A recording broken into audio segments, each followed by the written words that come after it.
누가복음 9장 57절부터 62절. 길 가실 때에 어떤 사람이 여짜오되 어디로 가시든지 나는 따르리이다.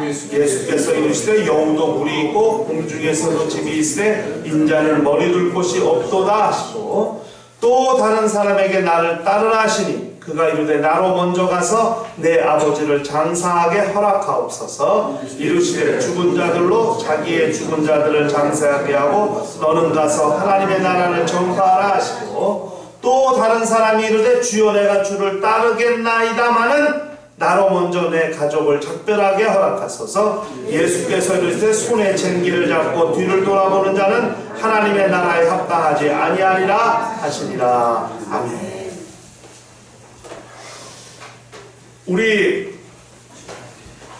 신앙생활은 주님을 따르는 삶을 말하는 것입니다. 신앙인이 누구냐? 신앙인은 주님을 따르는 사람들을 신앙인이라고 이렇게 말하는 것이거든요. 그러니까 주님을 따른다니까 무슨 일렬 종대로 줄 서갖고 나란히 이렇게 가는 것을 말하는 것이 아니라, 주님을 따른다는 말은 주님의 말씀대로 산다는 것이고, 또 주님의 말씀대로 산다는 것은 주님이 말씀하신 것을 기억하고 주님의 말씀을 삶에서 잘 적용하고 사는 것을 말하는 것입니다. 신앙인이면 신앙인답게, 성경의 사람들이면 성경의 사람들답게 살아야 하는 거거든요. 그런데 그렇게 살지 못하는 사람들이 아주 많거든요. 예수 믿는 사람들 중에 불신자와 별반 다르지 않게 사는 사람들도 많이 있거든요. 그러니까 주일날 교회에 나오니까 이 사람이 신앙인인 줄 아는 것이지, 교회에 나오지 않고 세상에 살 땐 전혀 이 사람이 예수 믿는 사람인지를 알 수가 없는 거예요. 왜? 똑같으니까. 말하는 말투, 말씨도 똑같고 행동하는 것도 똑같고, 전혀 뭔가 그리스도인의 향기, 그리스도인의 그런 인품을, 성품을 드러내지 못하고 사니까 오히려 더 세상 사람들보다도 더 악하게, 세상 사람들보다도 더 잔인하게, 세상 사람보다도 더 독하게 그렇게 사는 신앙인들도 많이 있습니다.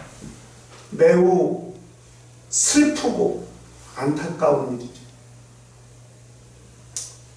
우리가 예수 믿는 사람이라면, 신앙인이라면 예수를 따르는 사람이라는 것을 알아야 되고, 그렇다면 예수의 말씀대로 왼뺨을 치면 오른뺨을 돌려라, 오리를 가고자 하면 십리를 같이 가, 겉옷을 달라면 속옷까지 벗어주라.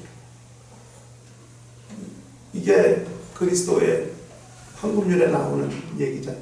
내가 남에게 대접받고자 하거든 남에게 대접하라. 이게 황금률이잖아요. 주라, 그리하면 흘러 넘치도록 너에게 돌려주리라. 주님이 이렇게 말씀하실 거예요. 그런데 우리는 더 가지려고 하고 더 챙기려고 하고, 진짜 충격적인 사건 많죠. 예수를 따른다는 것이 무엇인가 우리가 한번 생각해 보았습니다. 예수가, 우리가 가야 될 신앙의 최종 목적지가 예수 계신 곳이에요. 예수가 가신 길을 따라가는 이유는, 그렇게 따라가면 그 끝에, 그 종착지에 그분이 계시기 때문에 그분 가신 길을 따라가는, 예수께서 이렇게 가셨어요. 여러분, 전쟁, 여기 지금 전쟁 치르신 분들이 많지 않죠? 거의 한 70 가까이 돼야 전쟁 치른 거죠. 지금 50년이니까 70년이 넘었는데, 6.25 터지니까. 그죠? 그러니까 70 이상 되셔야만 전쟁을 경험한 거예요. 군대 갔다 오시면. 여러분이 전쟁 영화나 보세요. 지뢰를 피해가는 길, 이거 보통 일이 아니거든요. 사람이 발자국만 따라가야지, 그 사람이 디딘 발자국대로 디뎌야지, 거기서 조금만 한 발짝이라도 벗어가면 지뢰를 밟게 되는 겁니다. 맨 앞에 따라가는 사람의 발자국만 보고 똑같이 딛고 가야 돼요. 아니면 지뢰를 밟아요. 지뢰가 얼마나 무서운 건지 잘 모르죠. 발목 지뢰라는 게 있어요. 발목 지뢰. 지뢰가 조금은 발목을 나가요. 발목이 땡강 잘려요. 차라리 죽으면 난데 발목이 잘리면 포로로 잡힐 수밖에 없잖아요. 걸어갈 수가 없으니까. 그러면 그 포로로 잡아서 그 사람을 고문하는 거예요. 적군의 비밀, 주둔지, 그들의 전략, 작전 계획, 그들이 가지고 있는 무기 등등을 다 캐내는 거예요. 이게 발목지뢰라는 거예요. 탱크를 폭파시키는 대전차 지뢰가 있어요. 이만해 전 지뢰 하나가 크기. 사람이 올라가도 안 터져요. 10명, 5명 올라가도 탱크가 지나가서 눌러야 터지는 무게니까. 무서운 게 지뢰입니다. 근데 지뢰를 피하는 방법은 그 지뢰밭을 맨 앞에 앞서가는 사람의 발자국만 따라가야만 지뢰밭을 피해갈 수 있어요. 아니면 지뢰를 밟게 됩니다. 왜 우리가 예수를 따르냐? 예수가 가신 길이 하늘 가는 길이니까. 나를 따라오라. 주님이 그렇게 말씀하셨으니까. 우리 요한복음 14장 4절에서 6절을 보면서 예수께서 내가 어디로 가는지 그 길을 너희가 아느리라. 도마가 이르되 주여 주께서 어디로 가시는지 우리가 알지 못하고는 그 길을 얼지 알겠사옵나이다. 예수께서 이르시되 내가 곧 길이요 진리요 생명이니 나로 말미암지 않고는 아버지께로 올 자가 없다. 내가 어디로 가는지 그 길을 너희가 예수가 가신 길을 잘 보는 겁니다. 그리고 그분을 따라가는 거예요. 매우 중요한 신앙생활의 원리입니다. 원리. 예수께서 말씀하신 대로, 예수께서 행하신 대로 그렇게 사는 것이 이 세상에서 실패하지 않고 내 영혼이 궁극적으로 잘 되게 하는 비결이에요. 주님 계신 곳을 가는 게 인생의 최종 목적지입니다.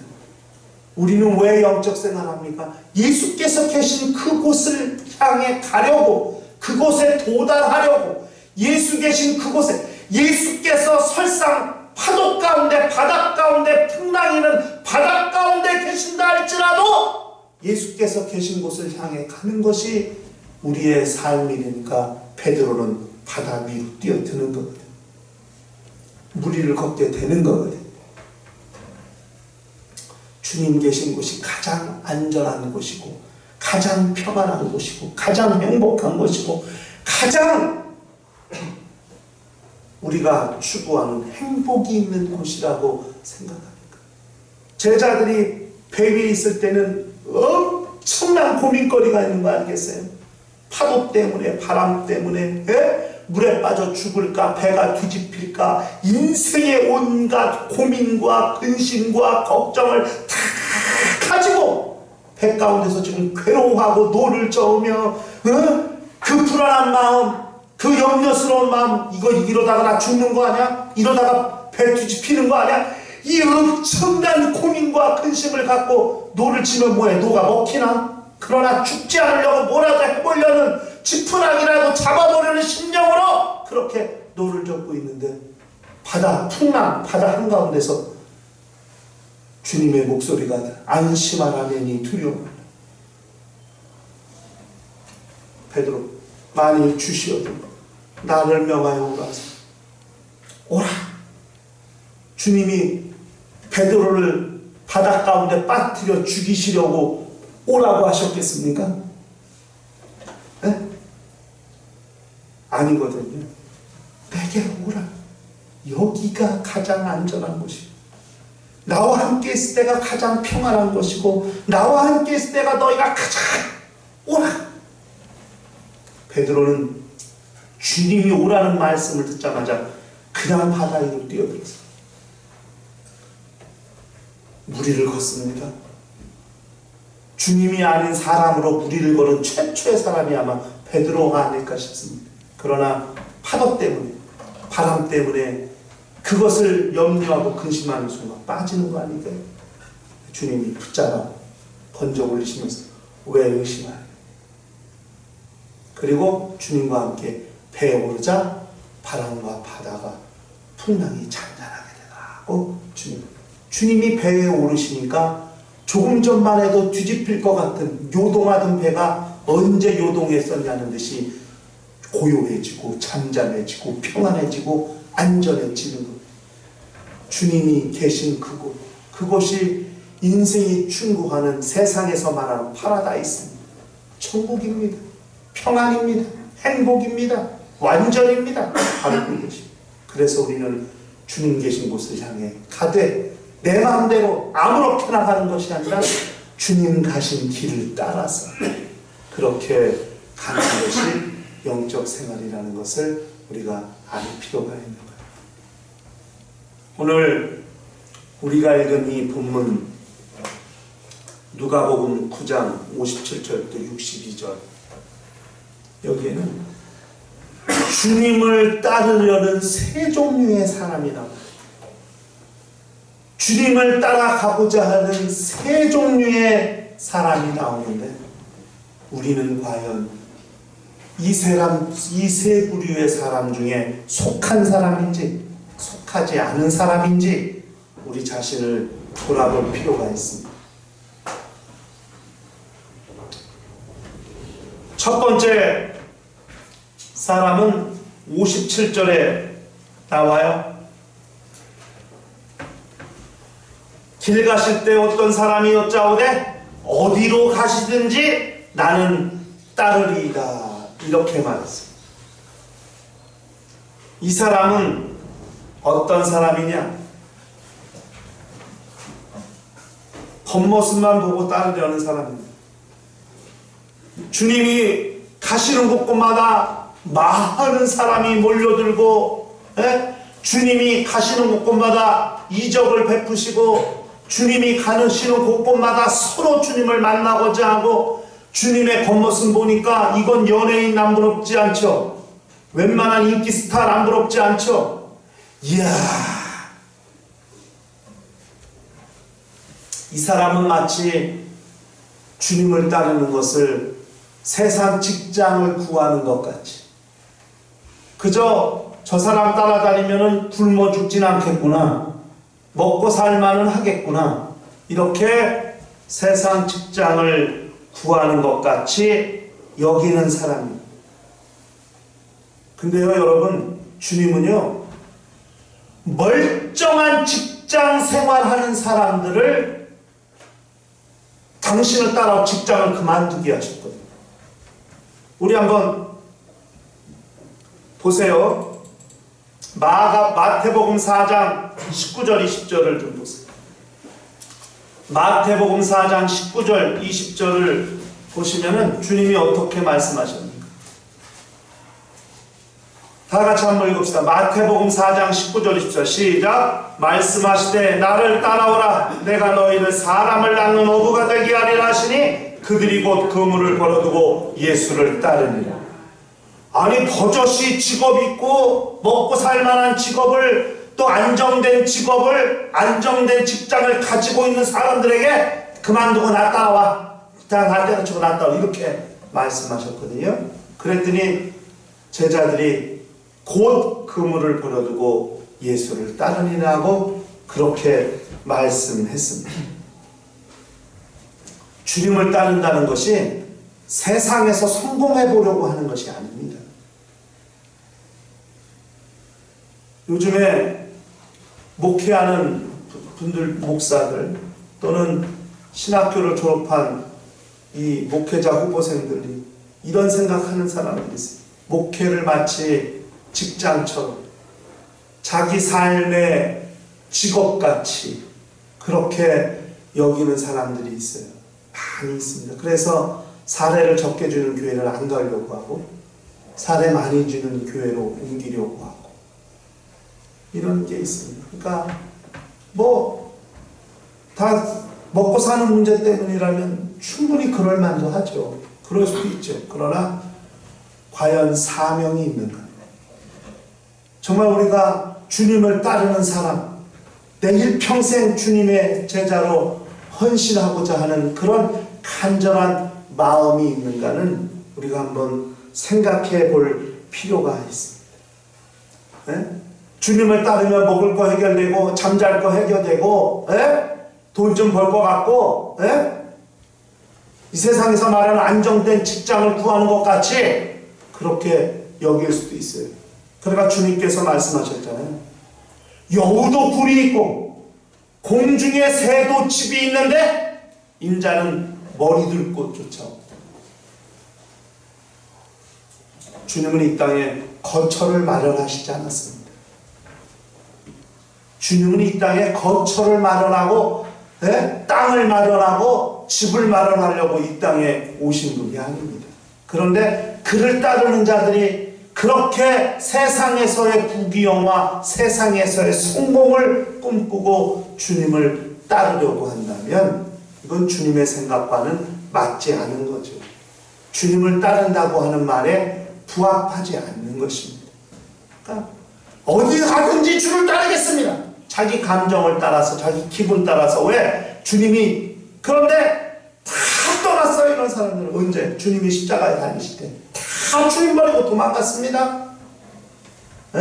주님이 버젓이 이적을 행하시고 능력을 행하시고 많은 군중이 그를 따를 때는 마치 군중이 어마어마하게 따르니까 저가 돈을 많이 버는 것처럼 그렇게 생각했을지도 몰라요. 그런데 주님이 잡히시니까 다 도망갔습니다. 주님 버리고 다 떠났습니다. 남은 사람이 없습니다. 주님의 제자들도 도망갔는데 뭐 이 사람들이야 무슨 말을 하겠습니까? 주님을 따른다는 것이 세상의 성공을 말하는 것이 아닙니다. 자기를 헌신하는 겁니다. 그것을 우리가 기억할 필요가 있는 거죠. 주님은 이 땅을 떠나실 분이에요. 그래서 자기가 떠나실 때 자기 때가 가까운 줄 아시고 지금 예루살렘을 향해 가고 계신 거 아니겠어요? 이 땅을 떠나실 분인데 어디 가면 주님 따를게요. 자기 기분에 도취돼가지고 자기 기분에 흥해서 주님의 뜻과는 뭐, 야, 여우도 굴이 있고 공중에 새도 집이 있는데 나는 이 땅에 거처가 없다. 머리 긁고 싶어. 왜? 주님 이 땅 떠나실 분인데. 그러니까 주님 떠나시면 아이고 뭐 저 닭 쫓던 개 지붕 쳐다보는 격으로 그렇게 멍하니 해서 내가 속았다고 이렇게 말하겠습니까? 그건 아니잖아요. 우리가 겉모습만 보고 눈에 보여지는 것만 보고 기분에 도취돼서 그렇게 주님을 따르겠다고 말하는 인생이 있다는 것입니다. 두 번째 인생은 우선순위가 바뀐 사람입니다. 우리 59절에 말했죠? 내 부모를 먼저 장사하게 하고 난 주님 따르겠습니다. 예수께서 죽은 자는 죽은 자들로 장사하게 하고 너는 하나님의 나라를 전파. 주님이 그렇게 말씀했습니다. 죽은 부모를 장사 지내는 것, 먼저 장사 지내는, 이게 틀린 말은 아니죠. 그렇게 생각될 수 있죠. 그러나 주님이 보실 때는 주님을 온전히 따를 수 없는 사람입니다. 그들은 주님을 따라가도 어떤 일이 생기면 그것부터 하고 오겠다고 또 말할 수 있는 여지가 농후한 사람들입니다. 우선순위가 주님께 있다가 갑자기 급한 일 터지면 우선순위가 글로 옮겨갑니다. 또 주님께 우선순위를 뒀다가 또 급한 일이 터지면 그것에 우선순위를 둡니다. 이렇게 우선순위가 바뀔 수 있는 여지가 많은 사람, 바로 이런 사람을 주님이 가르치시는 거예요. 그러니까 주님은 혈연, 피로 맺은 가족, 혈연관계, 부모 자식 관계, 형제간 다 혈연 아니겠어요? 근데 주님의 말씀하시는 건 이 혈연 관계를 넘어선 가족 관계가 있다는 것을 말씀하시는 거거든요. 믿음으로 맺어진 관계, 하나님을 한 아버지라 부르면서 형제 자매로 부르는 믿음으로 맺어진 그리스도의 엄청난 가족, 하늘나라 권속, 하늘나라 가족이 있다는 것을 주님은 알게 하시려는 것이기 때문에 죽은 자는 죽은 자들로 장사하게 하고 너는 하나님의 나라를 전파하라. 그렇게 말씀하셨습니다. 보세요. 마가복음 1장 20절을 가시면 제자들이 어떻게 행동했냐면 주님이 부르시니까 마가복음 1장 20절에 곧 부르시니 그 아버지 세베대를 품꾼들과 함께 배에 버려두고 예수를 따라가요. 가족을 버렸거든요. 주님을 따르면서. 근데 그것이 슬픈 것이 아니라 더 큰 가족이 있다는 거예요. 혈연으로 맺어진 작은 가족을 넘어서 믿음으로 맺어진 더 큰 가족이 있다는 것을 주님이 알게 하시려는 것이거든요. 그런데 그 좁디 좁은 가족의 얽매여서 더 큰 것을 보지 못한 그런 우선순위에 착오가 있는 이런 사람들도 있다는 것을 성경은 이야기하고 있는 거예요. 우리가 주님을 따른다는 것이 혈연으로 맺어진 작은 가족을 넘어서 믿음으로 맺어진 큰 가족을 얻게 된다는 생각을 할 수 있어야지, 그렇지 않으면 피로 맺어진 혈연 때문에 주님을 따르는 것에 제한을 받을 수 있고 영적 생활하고 주님의 제자로 산다는 것에 방해를 받을 수 있다는 것을 우리가 기억할 필요가 있는 거죠. 이건 매우 우리가 생각해 보아야 할 문제예요. 가족을 다 버려라 이런 것이 아니라 가족보다 더 큰 가족이 있다는 것, 그 가족을 이룰 수 있고 그런 가족을 만날 수 있다는 생각을 우리가 기억할 필요가 있다는 것이죠. 주님께서 이 사람에게 나를 따르라 그러니까 부모 장사 먼저 지내고 갈게. 그러나 그것이 주님께는 합당치 않은 것이다 하는 것을 우리가 생각해 볼 필요가 있습니다. 그리고 세 번째가 뭐냐면 결단력이 부족한 사람. 여러분 본문 한번 가보세요. 61절에 본문 61절에 가시면 이 사람이 하는 말이에요. 본문 61절을 좀 같이 한번 읽어보세요. 시작. 또 다른 사람이 이르되 주여 내가 주를 따르겠나이다마는 나로 먼저 내 가족을 작별하게 허락하소서. 내가 주를 따르겠나이다마는 아직 안 따르는 거거든요. 내가 언젠가 주님을 따르겠습니다마는 아직 안 따르는 거거든요. 내가 언젠가 주님 따라가겠습니다마는 그런데 아직 못 따르고 있는 거거든요. 이 결단력이 없는 거예요. 그 사람 앞에는 자꾸 주님을 따르지 못하게 하는 핑곗거리가 생기게 됩니다. 지금은 가족과 작별해야 되는 게 있죠. 또 친구와 작별해야 되는 게 있죠. 직장과 작별해야 되는 게 있죠. 취미와 작별해야 되는 게 있죠. 자기가 가장 잘하는 것, 즐겨하는 것과 작별해야 되는 것이 있거든요. 그것을 작별하려고 작별하다 보면 결국 평생 주님을 따르지 못하게 되는 거예요. 이게 매우 안타까운 결정장애가 있는 거죠. 딱 결정하면 되는데 결정하려니까 못도 걸리고 자꾸 걸려. 그거 다 정리하다 보면 결국 주님이 땅에 안 계세요. 버스는 이미 떠났어. 종점에 도착했어. 버스가 종점에 도착할 때까지 결국 버스를 못 타. 왜? 이것도 생각하고 저것도 생각. 여러분 이런 경험 있으세요? 몇 박 며칠 여행 가려고 짐을 챙기는데 짐을 다 챙겨놔서 자는데 갑자기 뭐가 떠올라가 또 가방 열고 갖다 못 집어넣고 또 이렇게 했는데 또 못 떠올라서 가방 열고 또 그거 갖다 집어. 아참 이거 챙겼나? 이 잠 못 자거든요. 그날 여행 가기 전날 잠 못 자거든요. 왜? 짐 챙기느라 밤새 짐 챙기는 거예요. 잠자가도 깜빡 뭐 핸드폰 충전이 안 챙겼네. 아참 뭐 안 챙겼네. 아참 뭐 안 챙겼네. 수영복 안 챙겼네. 뭐 안 챙겼네. 결국 잠 못 자고 잠 다 설치거든요. 그리고 여행 출발하는 사람 말이 나 어저께 잠 하나도 못 잤어. 잠 설쳐서. 그런 경험 없으세요? 그런 것들처럼 이게 안 되는 거예요. 식당을 뭘 먹으려고 식당을 가는데 뭘 먹어야 되는데 결정하지 못하고 결국 돌고 돌아서 결국 맨날 먹는 거 시키잖아요. 하는 것처럼 우리가 결정장애가 있을 수 있다는 것을 기억할 필요가 있는 거죠. 결정장애가 있는 것인지 세상에 미련이 남은 것인지 먼저 가족과 작별한다는 것은 주님을 따르려는 결심이 아직 완벽하게 서지 않은 겁니다.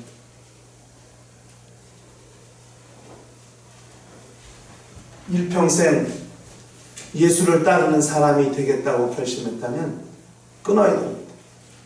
내가 좋아하는 걸 끊어야 됩니다. 내가 즐겨하는 것을 끊어야 됩니다. 하지 말아야 됩니다.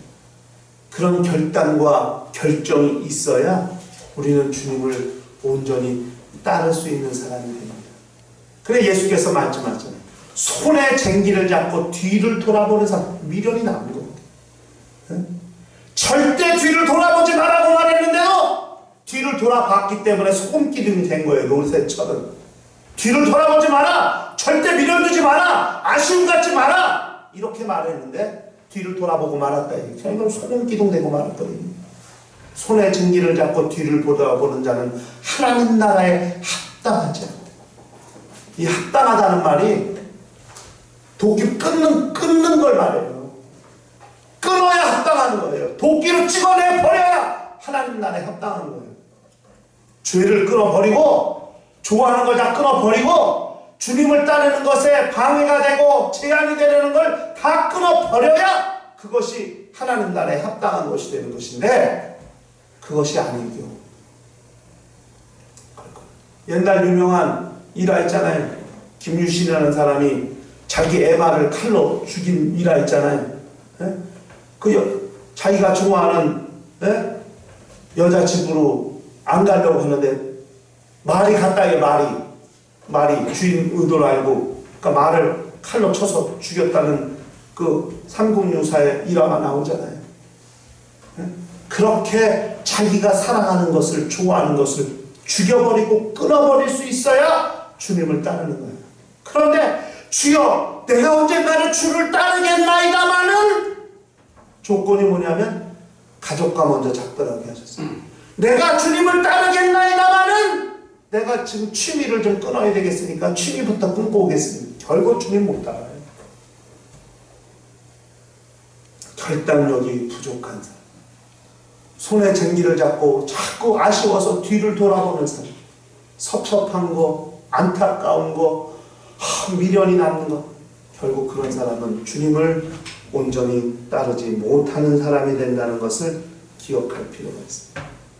우리는 이 세 사람 중에 어디에 속하십니까? 제가 분명히 말하지만 이 세 사람 중에 속하지 말아야 됩니다. 우리는. 네? 교회를 직장처럼 생각하는 사람, 세상 것에 마음도 두어 우선순위가 바뀌어 있는 사람, 세상 것을 버리지는 못해 아직도 미련이 남은 사람, 우리는 여기에 속하면 아니 되는 거죠. 그렇지 않아요? 우리는 지금 주님이 지금 본문에 나온 이 세 사람처럼 주님을 따르다가는 온전히 주님을 따를 수 없는 사람이 되는 겁니다. 여러분 좋아하는 걸 좀 끊어버리세요. 영적 생활할 때 방해된다고 싶은 것 좀 끊어버리세요. 그렇게 결단력이 있고 세상 것이 아닌 하늘의 것에 우선순위를 둘 수 있어야 여러분 우리는 주님을 온전히 따르는 사람이 될 수 있는 겁니다.